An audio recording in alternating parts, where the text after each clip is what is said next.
성경 말씀 보겠습니다. 고린도 후서, 신약 성경 고린도 후서입니다.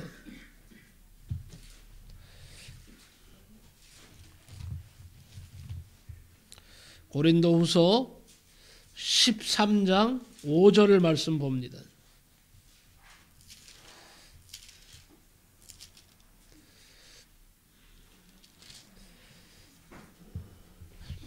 (300페이지) 신약성경 고린도후서 13장 5절 보겠습니다. 자, 찾으시기 바랍니다.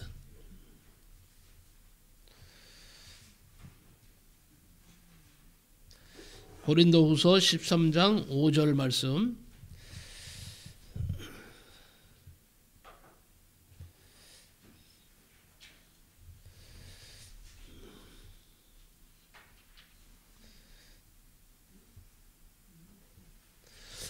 찾으신 줄 알고 같이 읽습니다. 한 목소리로 읽겠습니다. 나같이 시작.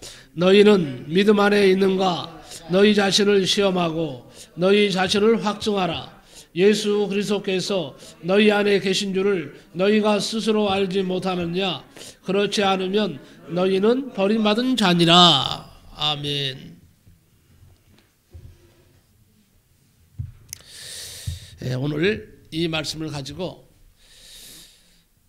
신앙을 점검해보고 새롭게 출발하자 그런 제목으로 말씀을 나누며 은혜를 받고자 합니다. 오늘이 2023년 마지막 날입니다. 12월 31일. 이제 몇 시간, 올해가 몇 시간 남지 않았습니다. 몇 시간 지나면 이제 2023년도는 역사상으로 완전히 사라지고 우리가 다시는 맞이하지 못할 것입니다. 어쨌든 중요한 것은 우리가 마지막 날까지 왔다는 것은 뭐예요? 살아있다는 증거고 하나님이 함께 하셨기 때문에 오늘 이 자리에 우리가 있게 된 줄로 믿습니다. 아무쪼록 하나님 앞에 감사하시면서 2024년도를 맞이하시기 바랍니다. 그리고 2023년도를 보내면서 우리가 점검해 볼 것을 점검하고 그리고 미진한 부분이 있으면 다시 보충하고 힘을 얻어서 2024년도를 새롭게 출발하자. 그래서 제목을 신앙을 점검해보고 새롭게 출발하자 이렇게 정하게 되었습니다. 세상에는요 다시는 돌이킬 수 없는 세 가지가 있습니다. 첫째는 우리 입에서 나간 말입니다. 말은 한번 나가면 뱉으면요 주워 담을 수가 없습니다. 돌이킬 수가 없습니다. 두 번째는 화살입니다. 시위를 떠난 화살은 다시는 돌아오지 않습니다. 세 번째는 뭐냐? 흘러간 시간이에요. 세월이에요. 흘러간 세월. 세월은 흐르는 물과 같아서 다시는 돌이킬 수가 없습니다.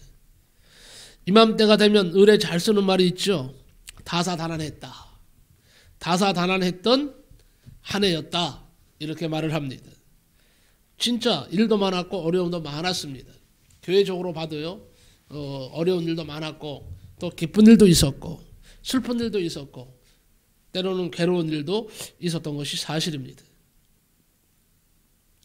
개인적으로도 교회적으로도 국가적으로도 어려운 일들이 참 많았습니다. 오늘은 2023년 마지막 주일, 송년주일이라고 합니다. 아무쪼록 과거의 슬픈 추억일랑 잊고 새로운 해를 준비하면서 낡은 것을 다 버리고 새해와 함께 새 것으로 채워지는 축복의 시간이 되시기를 바랍니다. 자, 그렇다면 낡은 것이 무엇이고 새 것은 무엇일까 하는 것입니다. 여기서 우리는 사도 바울의 말씀을 상고해 봐야 합니다. 에베소서 4장 22절 24절에 보면요. 너희는 유혹의 욕심을 따라 썩어져가는 구습을 쫓는 옛 사람을 벗어버리고 오직 심령으로 새롭게 되어 하나님을 따라 의와 진리의 거룩함으로 지으심을 받은 새 사람을 입으라 이렇게 말씀합니다. 우리는 오늘을 보내면 이제 한 살의 나이를 더 먹게 됩니다. 세월이 가면 사람은 나이를 또 한 살 먹는구나 이렇게 말을 합니다. 그런데 세월은요 사람을 기다리지 않습니다. 오늘 우리 모두 마음을 새롭게 함으로 신년 새해를 새롭게 출발하는 시간이 되시기를 바랍니다. 중요한 것은 우리의 마음가짐이에요. 우리들의 신앙이 문제입니다. 그래서 바울 사도는요 오늘 말씀 고린도후서 13장 5절에 너희가 믿음에 있는가 너희 자신을 시험하고 너희 자신을 확증하라. 예수 그리스도께서 너희 안에 계신 줄을 너희가 스스로 알지 못하느냐. 그렇지 않으면 너희가 버리운 자니라. 이렇게 말을 합니다. 바울은 우리에게 우리의 영적 상태를 시험하라고 말하고 있습니다. 어떤 영적 상태를 시험해야 할까요? 기독교는요 나도 변화되고 남을 변화시키는 종교입니다. 기독교는 자기를 변화시키는 능력이 있어야 됩니다. 내가 먼저 능력이 있을 때에 이 능력이 다른 사람에게 전달될 수 있다는 거예요. 내가 힘이 없고 능력이 없으면 다른 사람을 변화시킬 수가 없는 것입니다. 그래서 사도 바울은 너희가 믿음에 있는가 너희 자신을 시험하고 너희 자신을 확증하라고 강조하고 있는 것입니다. 요한복음 2장에 보면요 예수님의 첫 번째 기적이 나옵니다. 가나 혼인집에 가셨을 때 잔치가 한창 무르익어 가는데 그만 포도주가 떨어졌습니다. 그때 예수님의 어머니 마리아가 예수님에게 말을 합니다. 지금 보니까 포도주가 떨어져 가는데 어떻게 좀 한번 해봤으면 좋겠다. 이 말은 뭐예요? 네가 능력을 베풀어서 포도주를 좀 만들어라 이런 뜻이에요. 처음에는 예수님이 아직 내 때가 되지 않았다고 그러면서 거부를 하셨지만 재차 어머니 마리아가 자꾸 얘기를 하니까 예수님께서 드디어는 이제 기적을 행하시죠. 예수님이 말씀하십니다. 그 하인들에게 돌 항아리 6개에 물을 가득 부으라고 9가지 채우라고 말씀을 합니다. 그리고는 채우니까 이제는 뭐예요? 갖다 주라는 거예요. 퍼다가 주라는 거예요. 연회장에게 갖다 주라. 하인들이 물을 떠서 연회장에게 그냥 갖다 줬습니다. 연회장은 잔치에 온 손님들에게 포도주를 대접했는데 손님들이 그 포도주를 마셔보고는 말하기를요. 먼저 좋은 포도주를 내고 취한 후에 낮은 것을 내거늘 그대는 지금까지 좋은 포도주를 두었도다. 무슨 소리입니까? 처음보다 나중이 좋았다는 것이죠. 우리의 삶도 처음보다는 나중이 좋아야 됩니다. 아주 양질의 포도주가 만들어졌어요. 이스라엘 집들은 집마다 집 앞에 돌 항아리가 있습니다. 집 안에 들어오기 전에 손발을 닦고 들어오라는 것입니다. 열대이고 먼지 길을 걸어왔기 때문이죠. 그래서 주인들은요 늘 6물 항아리를 점검해야 합니다. 물이 있는지 없는지 점검해야 합니다. 그리고 손님이 왔을 때 손을 씻으려고 하는데 항아리에 물이 없으면 그 집은요 수치입니다. 그거는 손님을 모욕하는 행위가 됩니다. 그래서 다른 어떤 것보다도 항상 이 물 항아리에 물을 가득 채워 놓습니다. 그래서 손님이 귀한 손님이 어떤 손님이 오면 항상 와서 먼저 씻어야 돼요. 사막에 산다고 생각해 보세요. 얼마나 먼지가 사막에 많겠어요. 모래먼지가. 그러니까 항상 씻어야 되는 거예요. 점검하는 게 중요한 거예요. 우리도 건강한 신앙생활을 위해서 몇 가지 점검하고 새해를 맞이해야 됩니다. 몇 가지를 말씀드립니다. 첫째는요. 나는 바른 예배자인가를 점검해야 됩니다. 나는 바른 예배자인가? 여러분, 예배의 성공자가 인생의 성공자가 된다는 말이 있습니다. 예배에 승리하시기 바랍니다. 건강한 신앙생활의 제일 조건은 예배를 잘 드리는 거예요. 하나님께서 우리 인간을 창조하신 목적은 분명합니다. 이사야 선지자가 말하고 있습니다. 이사야 43장 21절에 이 백성은 내가 나를 위하여 지었나니 나의 찬송을 부르게 하려 함이라 그랬습니다. 예배가 찬송이에요. 그렇게 예배를 중요하게 생각하는 사람은 영적으로 건강한 사람이 됩니다. 우리 하나님의 사람은요, 예배로 시작해서 예배를 드리다가 하늘나라에 가서도 영원히 예배를 드리는 존재입니다. 살아있는 사람은요, 호흡이 끊어지지 않는 것처럼 하나님의 사람은 예배가 절대로 중단되어서는 안 됩니다. 우리에게 예배처럼 중요한 일이 없습니다. 오틀랜드라고 하는 사람은 말하기를 예배는 인간이 하는 일 중에 가장 숭고한 것이요 가장 가치 있는 행위다, 이런 말을 했습니다. 인간이 이 세상에 사는 목적은 하나님을 영화롭게 하는 것입니다. 출애굽기 3장 12절에 내가 정녕 너와 함께 있으리라, 내가 백성을 애굽에서 인도하여 낸 후에 너희가 이 산에서 하나님을 섬기리니 이것이 내가 너를 보낸 증거니라 그랬어요. 여기서 하나님을 섬기리니, 이 섬긴다는 말은요, 예배와 밀접한 관계가 있습니다. 저와 여러분이 예배 드리고 있는 이 거룩한 교회는 그럼 어떤 곳입니까?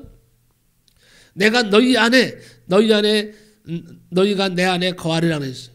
있으리라 그랬습니다.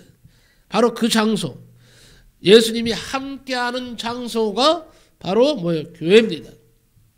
예배 드릴 때에 우리 주님은 너와 내가 하나가 됐다고 말씀하시는 겁니다. 내가 너희 안에, 너희가 내 안에 있다 하는 말은 우리 주님이 항상 예배 드릴 때 우리 안에 임재하신다는 말이에요. 이 시간 만군의 하나님이 내게 오시는 시간이요, 내가 하나님 안에 들어가는 시간이 예배 시간입니다. 그러니까 예배를요 생명처럼 여겨야 됩니다. 오늘 우리 가운데 있는 모든 미움과 시기와 질투, 분쟁과 다툼 등을 다 버리고 거룩한 하나님을 닮아서 하나님 안에 들어가시기를 바랍니다. 그것이 바로 예배입니다. 예배를 잘 드리면 언제든지 하나님 안에 들어가는 것입니다. 하나님 안에 내가 들어가야 내 삶이 변화됩니다. 내 인격이 변화됩니다. 내 삶 전체가 변화되는 것입니다. 내 신앙이 달라지게 됩니다. 두 번째로 교회는요 하나님의 손길이 움직이는 곳입니다. 그 손길은 어떤 손길입니까? 창조하시는 하나님의 손이라고 이렇게 말씀합니다. 놀라운 것은 우리가 간절히 기도할 때 하나님의 창조의 손길을 움직일 수가 있다는 것입니다. 그 창조의 손길을, 하나님의 손길을 움직인 사람 가운데 한 분이 여호수아 아닙니까? 여호수아는요 하나님 앞에 요구하는 것이 많았어요. 하나님 앞에 증거를 보여달라고, 증거를 달라고 많이 기도한 사람이 여호수아입니다. 그는 항상 어려움에 직면했습니다. 그는 항상 아픔 속에 직면했습니다. 그렇기 때문에 하나님의 손길이 너무너무 필요했죠. 그런데 어느 날은요 정말 인간으로서 요구할 수 없는 요구도 합니다. 일령표를 뒤로 10도 물러가게 해달라는 거예요. 그러니까 태양이 앞으로 가는데 그걸 일령표라고 하는데, 움직이는, 하루 동안에 움직이는 걸 일령표라고 하는 거예요. 그런데 일령표를 뒤로 10도를 물러가게 하라는 거예요. 앞으로 가지 않고. 이거는 상상할 수 없는 요구입니다. 그러면 자칫 잘못하면요 어떻게 되는 거예요? 우주에 대공황이 올 수 있어요. 파괴가 올 수 있다는 말이죠. 그런 기도를 한 거예요. 인간으로 요구할 수 없는 요구를, 근데도 하나님이 어떻게 했어요? 들어주셨어요. 그러니까 예배 기도가 엄청난 힘을 발휘하는 겁니다. 하나님을 움직인다는 아주 증거입니다. 그러니까 그런 기도도 들어주시는 하나님이시라니까요. 일령표가요 뒤로 10도를 물러갔대요. 그리고 태양이요 중천에 24시간 머물러 있었다는 말이 성경에 나와 있습니다. 하루가. 그래서 과학자들이요 이 역사를 논하는데 보니까 지구의 날 가운데 하루가 아무리 계산을 해도 하루가 없더라는 거예요. 하루가. 이건 뭐 찾을 길이 없는 거예요. 그래서 과학자들이 고민했는데 마침 과학자 중에 믿는 과학자 하나가 성경을 읽다가 여호수아서를 읽게 됐다는 거예요. 여호수아서를 자세히 읽다 보니까 거기에 일령표 하루가 머물러 있었다. 일령표가 10도 뒤로 물러가서 그 하루를 찾아냈다는 거예요. 그래서 그것을 발표했을 때 많은 과학자들이 예수 믿는 계기가 됐다고 합니다. 이렇게 하나님은 엄청난 일을 우리를 통해서 하시는 거예요. 나를 통해서 하시는 거예요. 내가 비록 부족하고 연약해도요, 우리가 예배 열심히 드리고 하나님 앞에 부르짖고 기도하면 하나님은요, 언제든지 우리의 기도를 들어주시는 하나님이심을 꼭 믿으시기 바랍니다. 그래서 교회는요, 하나님의 손길이 움직이는 곳이에요. 창조주 하나님의 손길이 움직이는 것입니다. 그리고 우리를 인도하시고 보존하시는 하나님의 손입니다. 우리를 보호하신다는 거예요. 지키신다는 거예요. 하나님께서 다시 말씀드리지만 2023년도 1월 1일부터 오늘 12월 31일까지 하나님이 잘 지켜주셨습니다. 그래서 오늘 우리가 이 자리에서 또 하나님의 이름을 부르는 것입니다. 예배 드리는 것입니다. 기도하는 것입니다. 인도하시고 보존하시는 하나님의 손길이 2024년도에도 함께 하셨다 하는 사실 앞에 감사하시기 바랍니다. 하나님 앞에 영광 돌리며 기뻐하시기 바랍니다. 그리고 교회는 어떤 곳입니까? 믿음을 심는 곳이에요. 믿음이 눈에 보입니까? 세상에서는 믿음을 심을 수가 없어요. 그런데 교회 안에 있으면 믿음이 심어집니다. 내 안에 믿음이 심어집니다. 믿음이 심어지면요, 천국이 믿어집니다. 지옥도 믿어집니다. 하나님의 존재도 믿어집니다. 예수님이 하신 십자가 사건도 믿어집니다. 다 믿어지는 거예요. 이게 바로 하나님이 임재하시는 교회가 하는 일이에요. 두 번째는 뭐냐? 내가 바르게 헌금 생활을 하고 있는가 한번 점검해 보시기 바랍니다. 보물이 있는 곳에 뭐가 있다고 그랬어요? 마음이 있다고 그랬어요. 보물 있는 곳에 마음이 있고, 마음 있는 곳에 뭐가 있어요? 보물이 있는 것입니다. 특별히 여러분 11조는요, 하나님이 눈여겨보시는 헌금이라고 합니다. 드리나 안 드리나 보시려는 것이 아니라 축복을 쌓을 것이 없도록 주시려고 점검하시는 헌금이 11조입니다. 그리고 성경에는요, 중요한 열쇠 4가지가 있습니다. 중요한 열쇠 4가지가 있는데 알려드릴게요. 첫째는 천국에 들어가는 믿음의 열쇠가 있어야 됩니다. 여러분 모두가 천국에 들어갈 수 있는 믿음의 열쇠를 가지시기 바랍니다. 두 번째는요, 어떤 문제라도 해결할 수 있다는 기도의 열쇠를 확실히 가지시기 바랍니다. 여러분 이제는 내 입으로 부르짖고 막 기도해 보세요. 왜? 내가 기도의 열쇠를 받았으니까. 예? 기도로 막 하늘 문을 여는 겁니다. 그리고 세 번째는요, 말씀을 지킴으로 하늘의 보고를 여는 순종의 열쇠입니다. 아무쪼록 2023년도에도 열심히 순종하셨는데 2024년도에도 이 순종의 열쇠를 사용하셔서 열심히 하늘문을 여시기 바랍니다. 네 번째는요, 물질 축복의 문을 여는 또 뭐예요? 11조의 열쇠예요. 이 열쇠도 꼭 가지시기 바랍니다. 그리고 세 번째는요, 어떤 거 점검하느냐? 나는 기도하는 사람인가 점검해 보라는 것입니다. 기도하는 사람인가. 사실 기도하는 사람은요, 반드시 인생의 승리자가 됩니다. 기독교는요, 피해 종교이면서 기독교는요, 기도의 종교입니다. 왜 기도의 종교냐?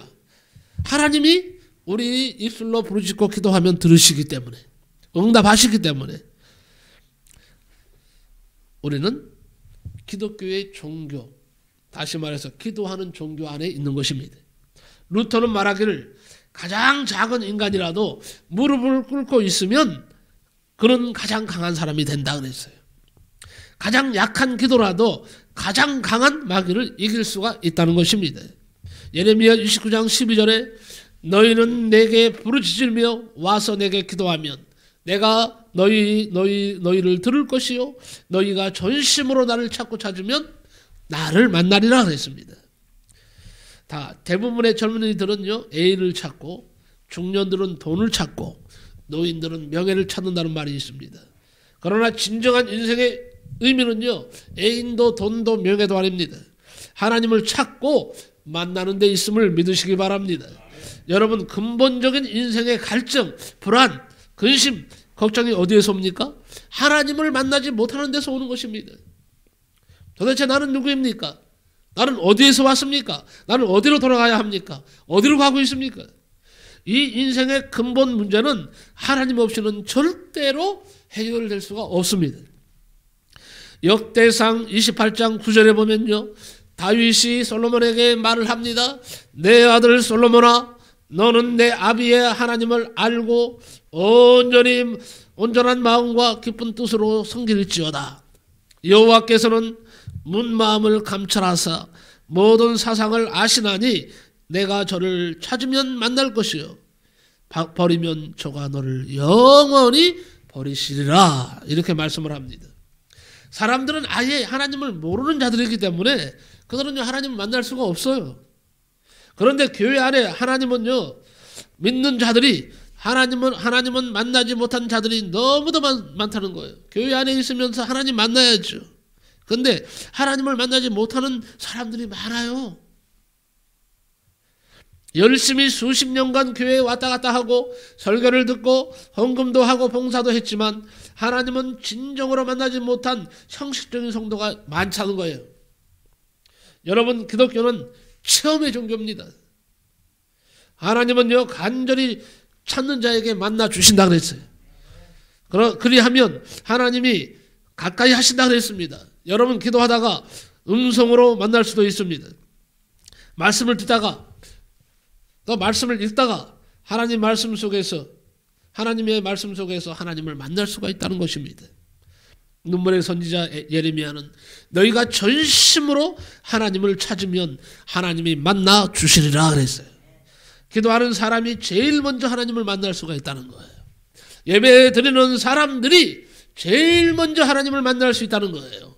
여러분, 찬송하는 자들이 제일 먼저 하나님을 만날 수 있다는 것입니다. 대통령에게 무슨 부탁을 하려면 우선 대통령을 만나야죠. 만나지 않고는 부탁이 이루어지지 않습니다. 기도는요, 하나님을 만나는 통로입니다.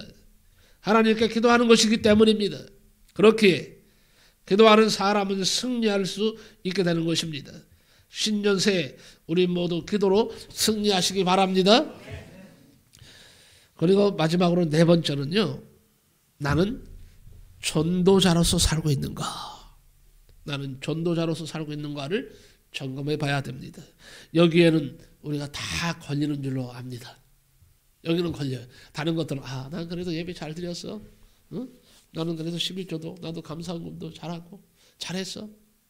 그런데 한 가지, 마지막에 요게 문제네. 나는 전도자로 살고 있는가? 나에게 올 한 해 전도 열매가 있는가? 점검해 보라는 거예요. 하나님의 관심사가 무엇인지 아십니까? 전도하는 거예요. 한 영혼이, 지옥 갈 수밖에 없는 영혼이 주님께로 돌아오는 것입니다. 하나님 자녀로 살게 되는 것입니다. 이것이 하나님의 최대의 관심사입니다. 주님의 마지막 유언도 뭡니까? 결국 전도하라 이거예요. 마태복음 28장 18절에서 20절에 보니까 너희는 가서 모든 족속으로 제자를 삼아 아버지와 아들과 성령의 이름으로 세례를 주고 내가 너희에게 분부한 모든 것을 가르쳐 지키게 하라. 볼지어다 내가 세상 끝날까지 너희와 항상 함께 있으리라 하시니라 그랬습니다. 하나님은 이 세상의 구원을 위해서요, 예수님을 보내서 세상을 구원하시기 위해서 제물로 삼으셨습니다. 이 정도면 하나님의 세상을 향한 관심사가 어떤 것인지 알 수 있지 않습니까? 하나님은요, 한 영혼이 구원받는 일을 온 천하보다 귀하게 여기신다고 했습니다. 지난번에도 말씀드렸죠. 한 영혼이요, 죽게 돌아오면, 한 영혼이 하나님 품으로 돌아오면요, 하늘에서는 하루 종일 황금종이 울린다고 합니다. 너무 기뻐서요, 천사들에게 말씀하신 대로 얘들아 기쁘다, 한 영혼이 돌아왔다, 우리 잔치하자. 황금종을 하루 종일 울린다는 것은요, 하루 종일 하나님이 잔치를 베푸신다는 거예요. 한 영혼 때문에.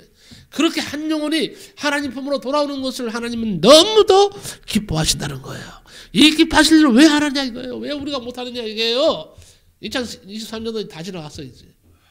이제는 뭐 붙잡을 수도 없어요. 어떻게 해요? 2024년도에는 첫 번째 목표가 뭐예요? 자, 이제 2024년도의 첫 번째 목표가 뭐가 돼야 될까요? 당연히 사모님 뭐예요? 당연히 뭐가 돼야 되겠어요? 전도! 사모님 전도 많이 하셔야 돼요. 왜? 하나님이 가장 기뻐하시는 일이기 때문에. 여러분 모두가 2024년도에는 전도의 열매가 맺어지기를 예수님의 이름으로 간절히 축복합니다.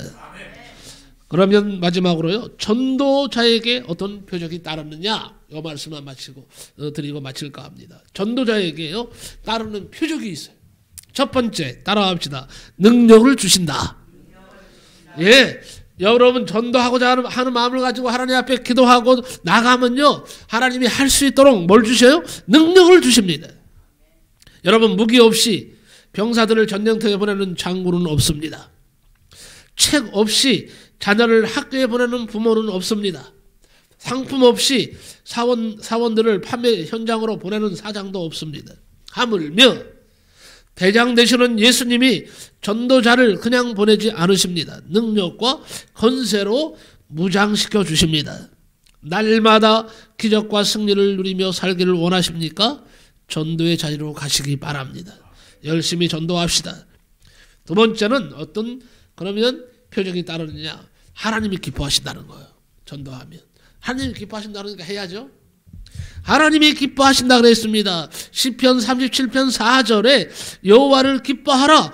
저가 내 마음의 소원을 이루어 주시리로다 그랬습니다. 하나님은 전도를 기뻐하십니다. 전도는 잃어버린 영혼을 되찾는 것입니다. 집 나간 탕자를 찾아오는 것입니다. 잊어버린 자녀를 찾는 것은 하나님 최고의 기쁨이요 즐거움이에요. 하나님의 소원 좀 이루어 드리자 이거예요. 누가복음 15장 7절에 죄인 하나가 회개하면 하늘에서는 회개할 것 없는 의인 99을 인하여 기뻐하는 것보다 더하리라고 말씀하십니다. 세 번째는요, 상급이 아주 큽니다. 어디 갔을 때? 하늘나라 갔을 때에 상급이요 엄청나게 큽니다. 그러니 기뻐하시기 바랍니다. 상급이 어마어마해요. 전도할 수 있는 것은 특권입니다. 아무나 전도할 수 있는 것이 아닙니다. 예수님은요 사람들을 선별하여서 전도자로 세우셨습니다. 전도할 수 있다는 것은 이미 상급을 받은 거예요. 전도하지 않는다는 것은 상급을 못 받은 거예요. 감사하게도 전도하면 상급 위에 상급을 더하신다 그랬어요. 여러분 아무쪼록 전도하면 우리 신앙이 건강해집니다. 복음을 전하면 가장 먼저 듣는 사람은 납니다.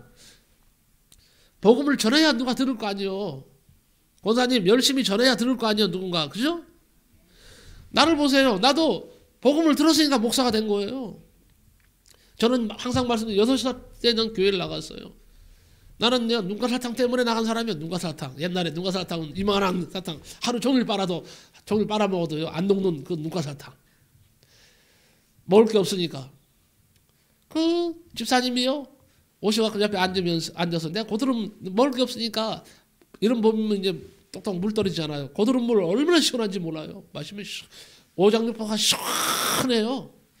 그 물을 이렇게 받아 마시고 있는데 옆에 와서 눈가사탕을 딱 눈에 보이는 거예요. 그냥 환장하는 거죠. 눈에 좋은 거 아니에요. 응? 그러면서 너 이거 먹고 싶지? 네. 근데 안 주는 거예요. 너 이거 먹으려면 내가 시키는 대로 해야 돼. 너 교회 가자. 예수 믿어. 그러니까.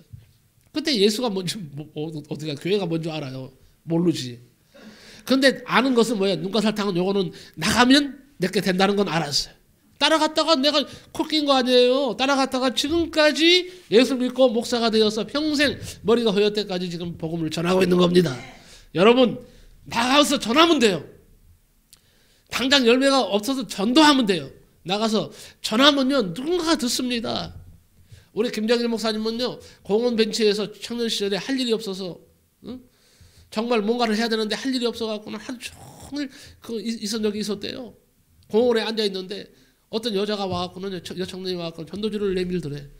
그러면서 뭐 전도지 내밀고 교회 나오라 소리도 안 하고 전도지 휙 내밀고 이거 한번 보세요. 그러면 냅다 도망가더래. 창피해서 그런지 모르겠어. 가만히 보니까 그 내용을 보니까 예수 믿으면 이렇게 잘 된다는 그게 있더라는 거예요. 그래서 내가 이 교회를 찾아가야 되겠다. 그래서 이 목사님이 그 주소를 가지고 그 교회를 전도지를 들고요. 그 주일날 다음 주일날 그 교회를 찾아갔대요. 그러고는 나도 예수 믿게 해달라고. 여기 보니까 전도지에 보니까 예수 믿으면 하나님이 이렇게 함께 하신다 그러니까 내가 좀 예수님이 필요하다고. 그러니 얼마나 목사님이 좋아하셨겠어요. 그래서 신앙생활을 거기서 시작하셨대요. 그리고 나처럼 목사가 되셨잖아요. 그래서 지금 열심히 목회를 하고 계시잖아요. 전하는 사람이 있어야 되는 거예요. 2024년도에는요. 때를 얻든지 못 얻든지 막 전하자 이거예요. 전하면 돼요. 전하면 듣는 사람이 반드시 있을 것이다. 분명히 성경에 말씀하셨습니다. 전도자의 삶이 별과 같이 영원토록 빛난다고 말씀하셨고 생명의 면류관, 의의 면류관, 영광의 면류관이 준비되어 있다. 이렇게 말씀을 하셨습니다. 아무쪼록 사랑하는 성도 여러분, 신년 새해 이제 2024년도가 다가옵니다. 우리 모두 오늘 말씀을 기억하시고 이제 말씀 따라 우리가 실천함으로 참으로 기적의 주인공들이 다 되시기를 예수님의 이름으로 간절히 축복합니다. 기도하겠습니다. 고마우신 하나님.